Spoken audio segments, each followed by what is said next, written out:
Hello friends, my self Mahi Singh Rajput and welcome back to my channel GK GS queen. So guys, कैसे हैं आप सब? I hope आप सब लोग अच्छे होंगे। तो फ्रेंड्स, आज फिर से मैं आप लोगों के लिए ज्ञान दर्पण पब्लिकेशन का टेस्ट सीरीज 3 लेकर आई हूं। तो चलिए आज का वीडियो स्टार्ट करते हैं। वीडियो स्टार्ट करने से पहले अगर आप मेरे चैनल पर नए हैं तो प्लीज़ मेरे चैनल को जाकर विजिट करें। वहां पर मैं continuously specially Bihar SI candidate के लिए टेस्ट सीरीज करवा रही हूँ। इसके अलावा आपको मेरे चैनल पर बिहार स्पेशल, करंट अफेयर्स, 2021 के घटना चक्र, Bihar SI and Bihar ESI के previous year questions already uploaded मिलेंगे। अगर आपको मेरा वीडियो अच्छा लगता है, एग्जाम के पॉइंट ऑफ व्यू से बेनिफिशियल लगता है, तो प्लीज़ मेरे चैनल को सब्सक्राइब, लाइक और ज़्यादा से ज़्यादा फैमिली एंड फ्रेंड्स के साथ शेयर करना ना भूलें। आप मुझे फेसबुक एंड इंस्टाग्राम पर भी फॉलो कर सकते हैं, जिसका लिंक मैं आपको डिस्क्रिप्शन बॉक्स में प्रोवाइड करूँगी। For PDF and latest update please join with me on Telegram channel and link is given in description box. So let's started. चलिए, यहाँ पर question number first current affair से start हुआ है कि world best 100 cities for 2021 की list में विश्व का सबसे अच्छा शहर कौन सा है? तो option A is correct, London. और अगर न्यू दिल्ली की बात करते हैं तो वो न्यू दिल्ली 62 पोजीशन पर है all over 100 cities of world का। तो चलिए नेक्स्ट है कि QS वर्ल्ड यूनिवर्सिटी रैंकिंग्स 2021 के अनुसार विश्व का सर्वश्रेष्ठ संस्थान कौन सा है?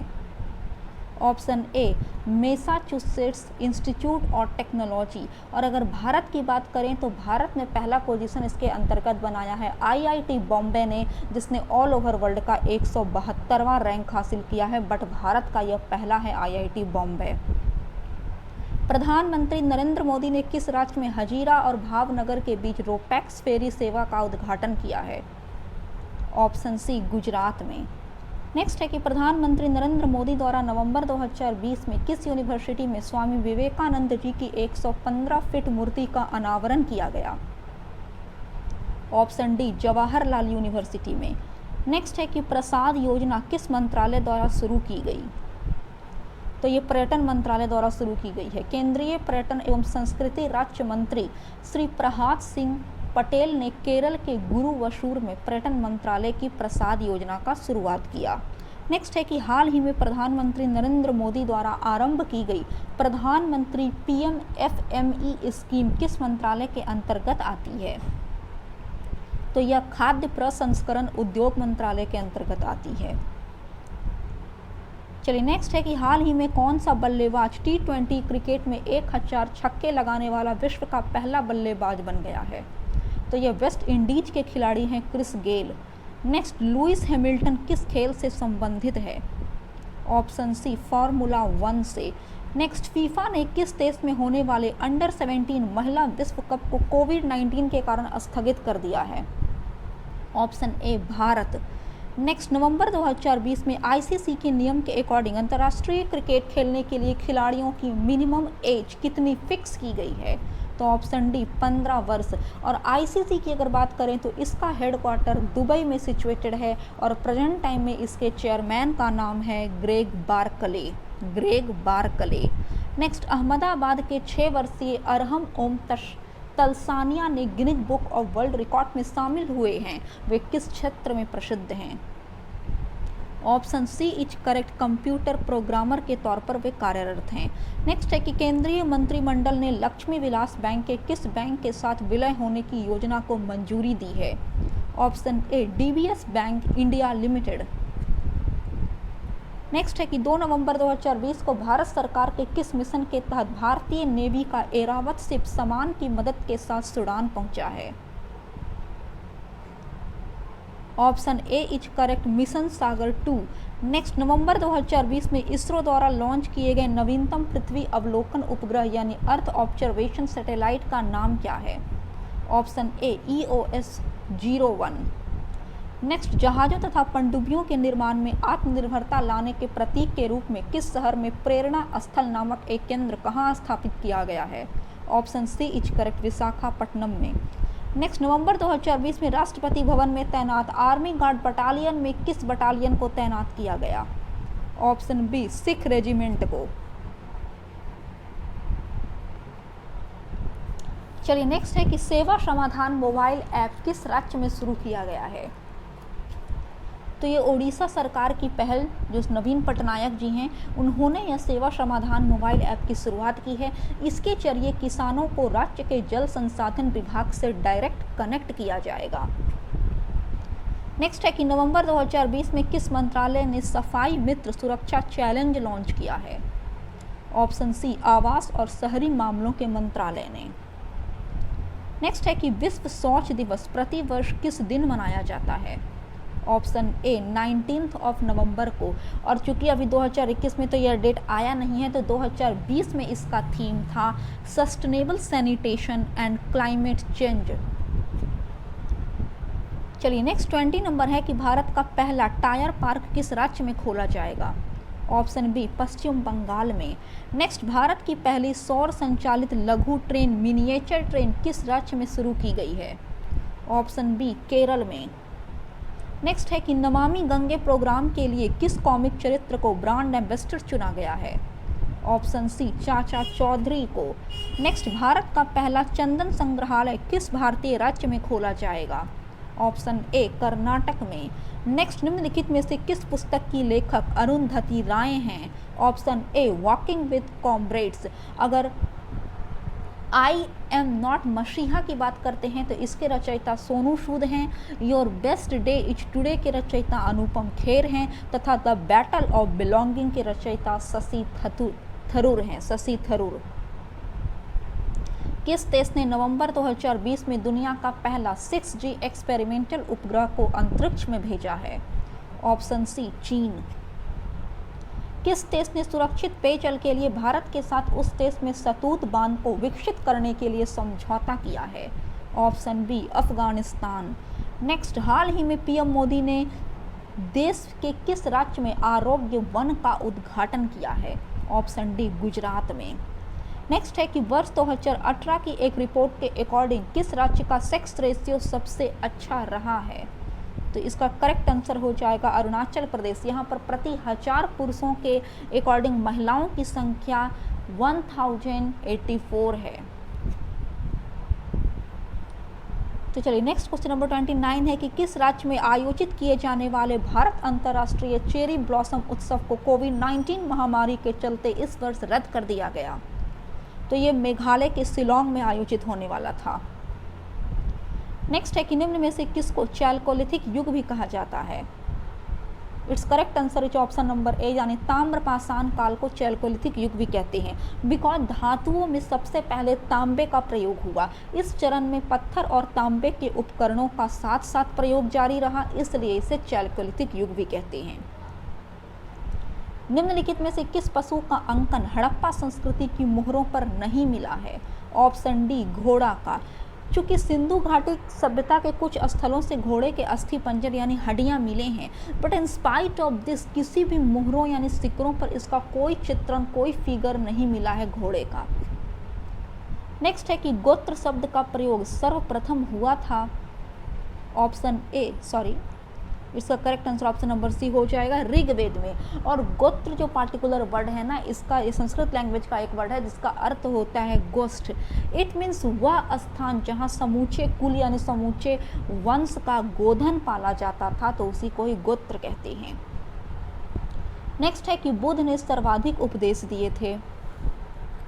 Option A is correct, Shravasti. जो कौशल राज्य की राजधानी थी श्रावस्ती, वहाँ पर भगवान बुद्ध ने अपने सबसे ज़्यादा उपदेश दिए थे। अगर एग्जाम में पूछे कि बुद्ध ने अपना पहला उपदेश कहाँ दिया, तब हो जाएगा सारनाथ के ऋषिपुंज में 5 ब्राह्मणों को।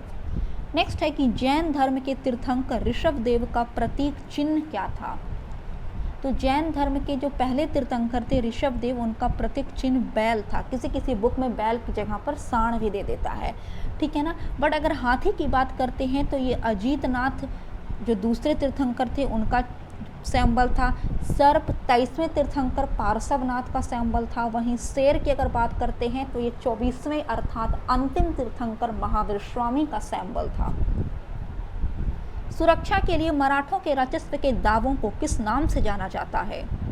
ऑप्शन सी, उसे चौथ कहते हैं। ये एक प्रकार का टैक्स होता था, यानी चौथ जो कर लगाई जाती थी ना फ्रेंड, ये उन प्रांतों से वसूला जाता था जिन्हें मुगलई कहा जाता था। नेक्स्ट है कि किसके शासन में हिजड़ों तथा महिलाओं के एक वर्ग का प्रभुत्व था? तो option D is correct, Mohammad Shah.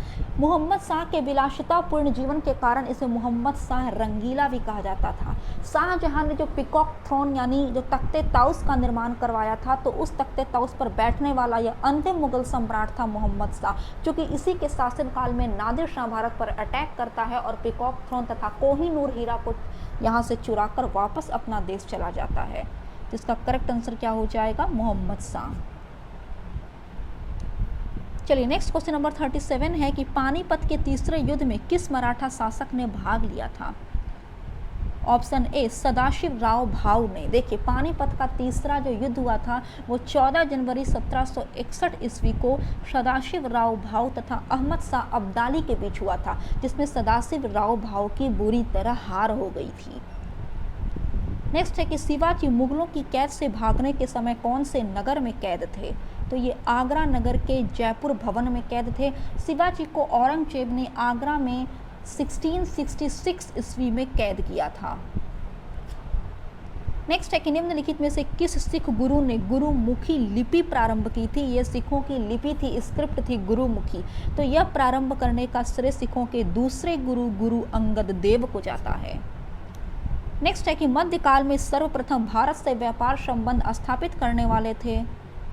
Option A पुर्तगाली। क्योंकि जो पहला पुर्तगाली था वास्को डी गामा, जैसे ही वो समुद्री मार्ग के जरिए 1498 ईस्वी में भारत पर एंट्री लेता है, उसी समय से व्यापारिक जो मतलब की गतिविधियां थी वो स्टार्ट हो जाती हैं। और भारत के साथ व्यापारिक कोठी स्थापित करने वाली जो पहली कंपनी थी, उस कंपनी का नाम था एस्तादो द इंडिया, और यह एस्तादो द इंडिया एक पुर्तगाली कंपनी थी।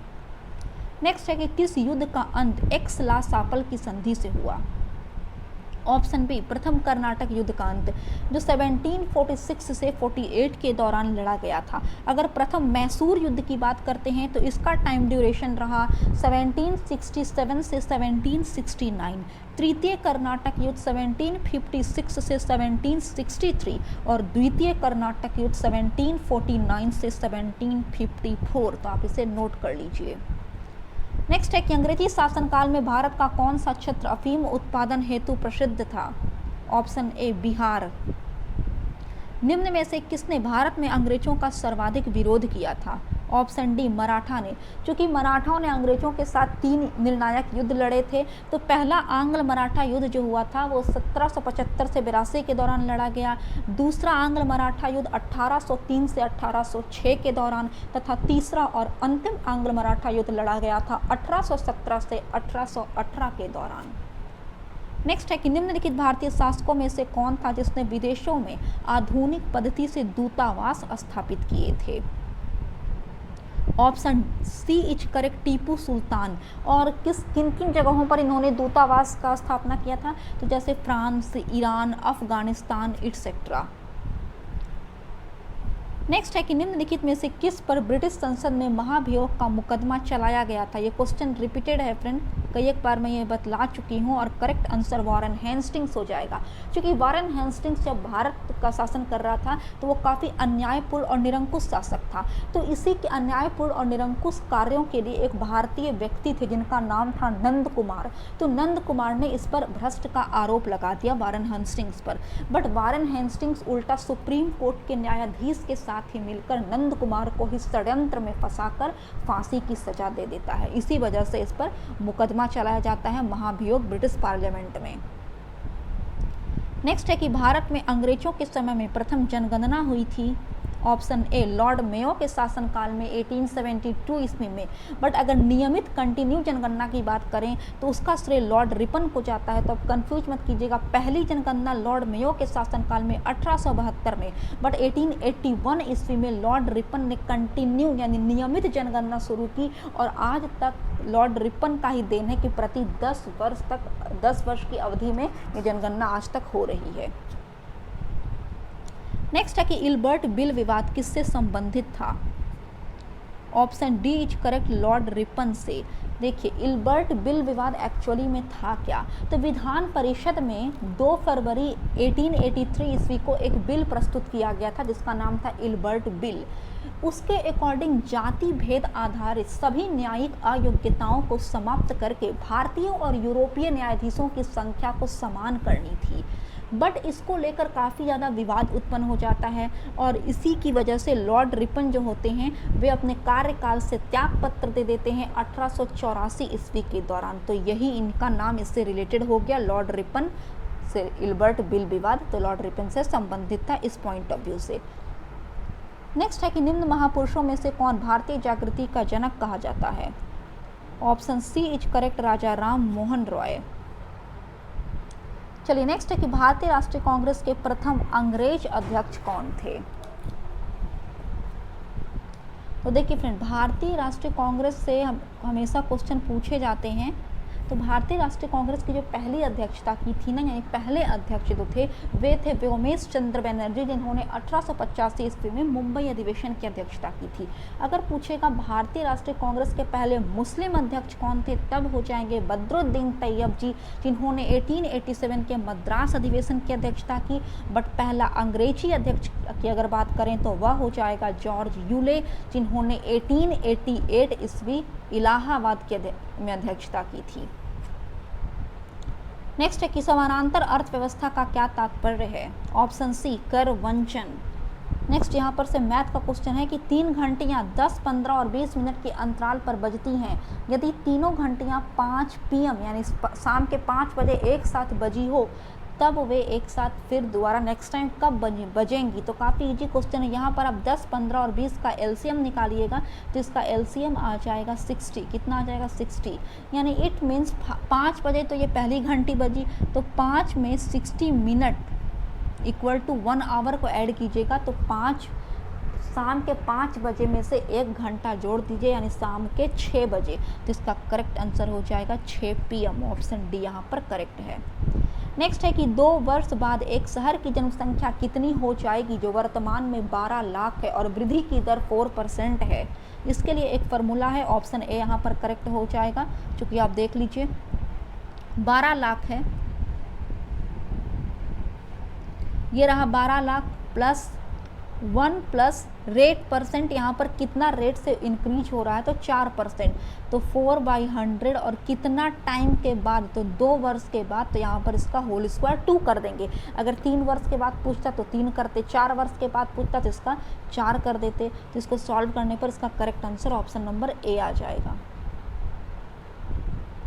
नेक्स्ट है कि एक शहर की जनसंख्या 8000 है, यदि पुरुषों की संख्या में 8% और महिलाओं की संख्या में 12% की वृद्धि होती है तो जनसंख्या 8680 हो जाएगी। शहर में महिलाओं की संख्या ज्ञात करें। काफ़ी इजी क्वेश्चन है।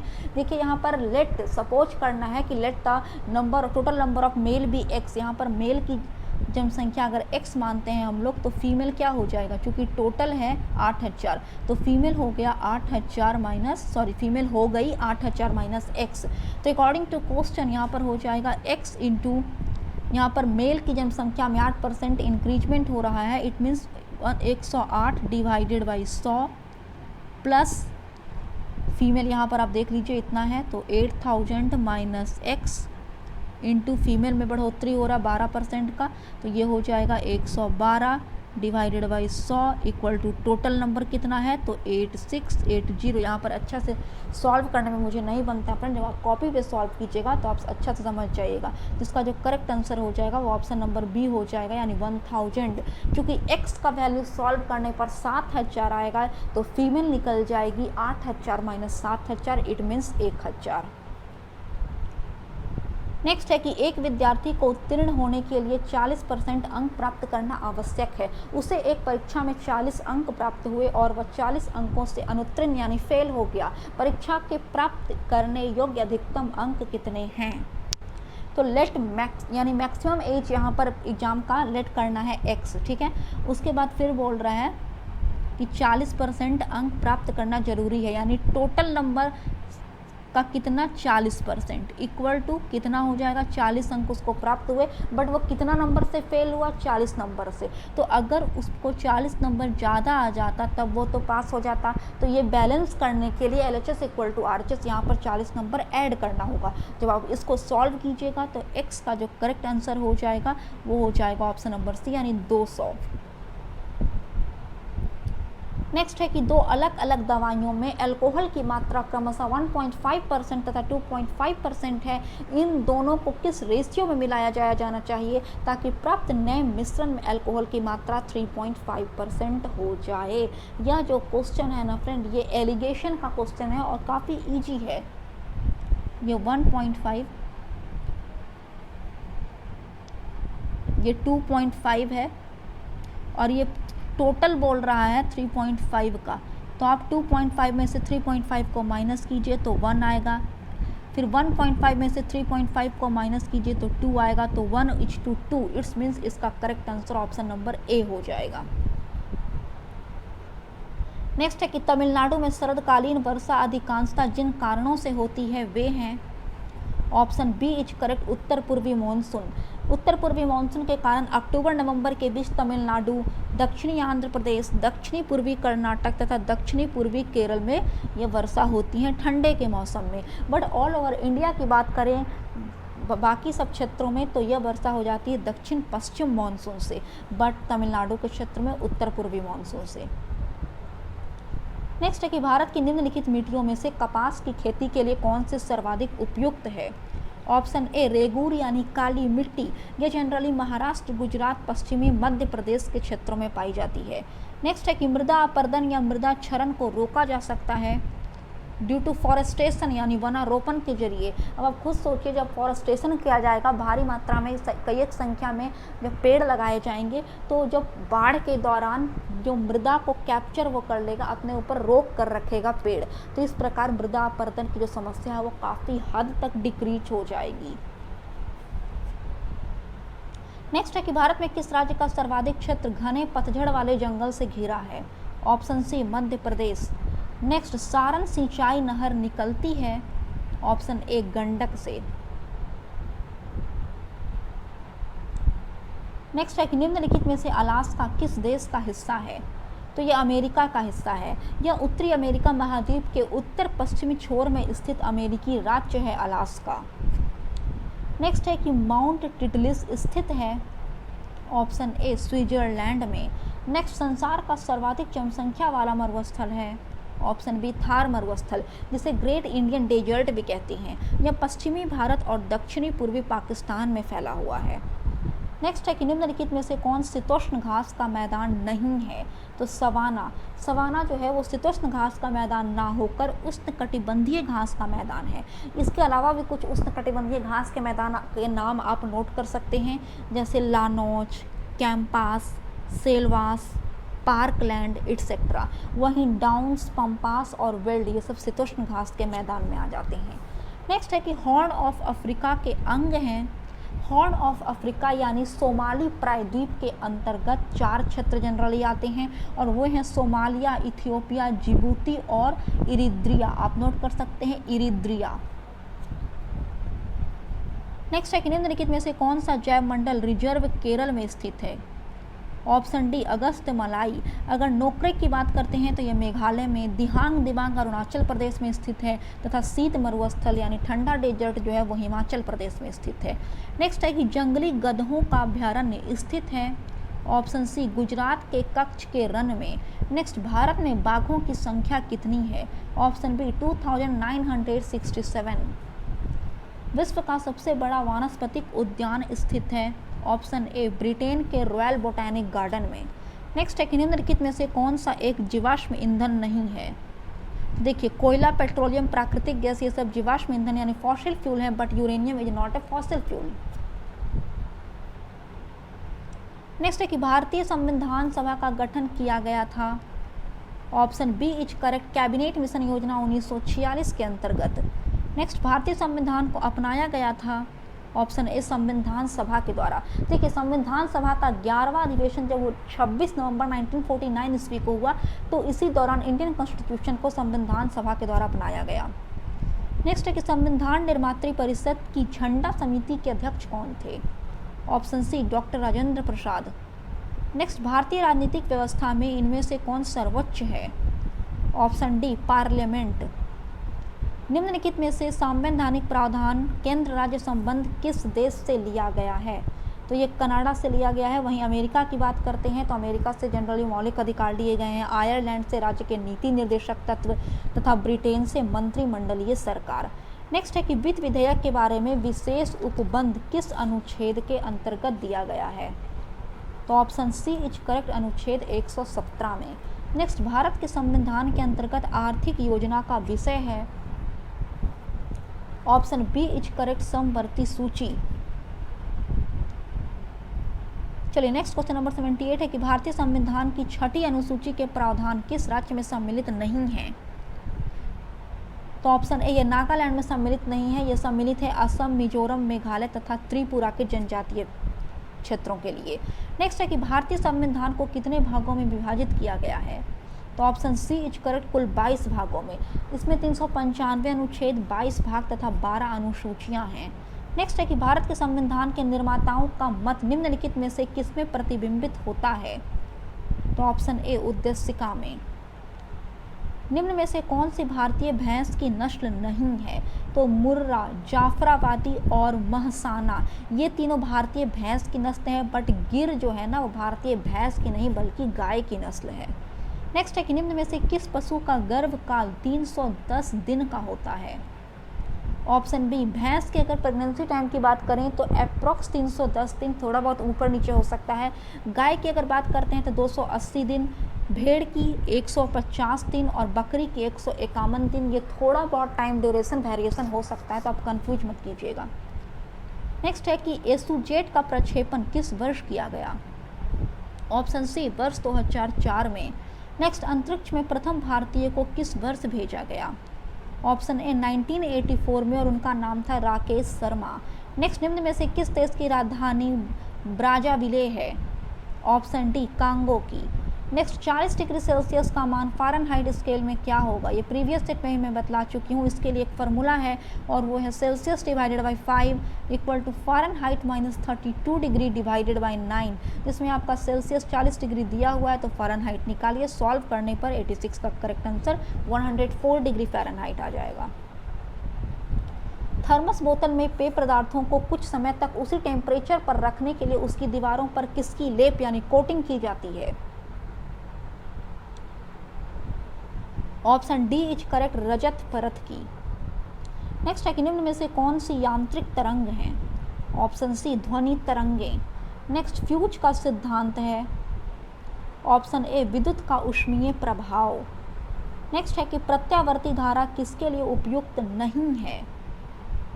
तो ये स्टोरेज बैटरी को चार्ज करने के लिए उपयुक्त नहीं है, जबकि इलेक्ट्रिक मोटर के लिए, विद्युत शक्ति संचरण के लिए और इलेक्ट्रिक टोस्टर को गर्म करने के लिए ये उपयुक्त है। नेक्स्ट है कि निम्नलिखित में से कौन सा मूल तत्व है? तो ऑप्शन सी, हीरा की अगर बात करते हैं तो ये कार्बन का प्योर फॉर्म है हीरा, ये मूल तत्व है। नेक्स्ट है कि निम्नलिखित धातुओं में से कौन सी एक अमलगम नहीं बनाती? अब देखते हैं अमलगम कैसे बनता है। तो जब मरकरी में अन्य तत्वों को मिलाया जाता है ना तो अमलगम का निर्माण होता है, बट लोहा जो है वो अमलगम नहीं बनाती है, क्योंकि यह मरकरी में घुल ही नहीं सकती है, मिल नहीं पाती है। कार्बन की मात्रा अधिकतम होती है? ऑप्शन ए, ढलवा लोहा में अप्रॉक्स 3.5 टू 4.5% के आसपास। नेक्स्ट है कि खारे पानी को शुद्ध पानी में परिवर्तित करने की प्रक्रिया को कहते हैं? ऑप्शन सी, उत्क्रम पराशरण। कीट भक्षी पौधे जिस मृदा में उगते हैं उसमें कमी रहती है? ऑप्शन ए, नाइट्रोजन की। फूलों के अध्ययन को कहते हैं, स्टडी ऑफ फ्लावर को क्या कहा जाता है? तो एंथोलॉजी। अगर एग्रोस्टोलॉजी की बात करेंगे तो घास के अध्ययन को एग्रोस्टोलॉजी कहते हैं। एंटोमोलॉजी कीटों के अध्ययन को कहलाया जाता है। और इथनोग्राफी जो है वो किसी विशिष्ट संस्कृति के अध्ययन को इथेनोग्राफी कहते हैं। चलिए 97 है कि आरएच फैक्टर का जो नाम है संबंधित है एक प्रकार का क्या है? तो ऑप्शन बी, बंदर। नेक्स्ट है कि डीएनए में उपलब्ध कौन सा यौगिक एमिनो एसिड नहीं बनाता है? Option D, tyrosine. यह नहीं बनाता है, जबकि एडिनिन, गुआनिन और साइटोसिन ये सब बनाते हैं। नेक्स्ट है कि पाचन तंत्र में निम्नलिखित में से कौन सा एक पाचक एंजाइम नहीं है? तो gastrin is not a digestive enzyme, जबकि ट्रिप्सिन, पेप्सिन और टाइलिन ये तीनों डाइजेस्टिव एंजाइम है। लास्ट क्वेश्चन है कि निम्नलिखित सब्जियों में सर्वाधिक विटामिन सी पाया जाता है? तो अकॉर्डिंग टू ऑप्शन की अगर बात करेंगे तो मिर्च हो जाएगा, बट अगर सबसे अच्छा स्रोत बोलेंगे तब वो आंवला होता है। जनरली सिट्रस फ्रूट जैसे आंवला हो गया, नींबू, संतरा वगैरह हो गया, एटसेट्रा। तो फ्रेंड्स, आई होप आपको मेरा आज का वीडियो पसंद आया। अगर आपको मेरा वीडियो अच्छा लगता है तो प्लीज़ मेरे चैनल को सब्सक्राइब, लाइक और शेयर करना ना भूलें। तब तक के लिए जय हिंद, जय भारत।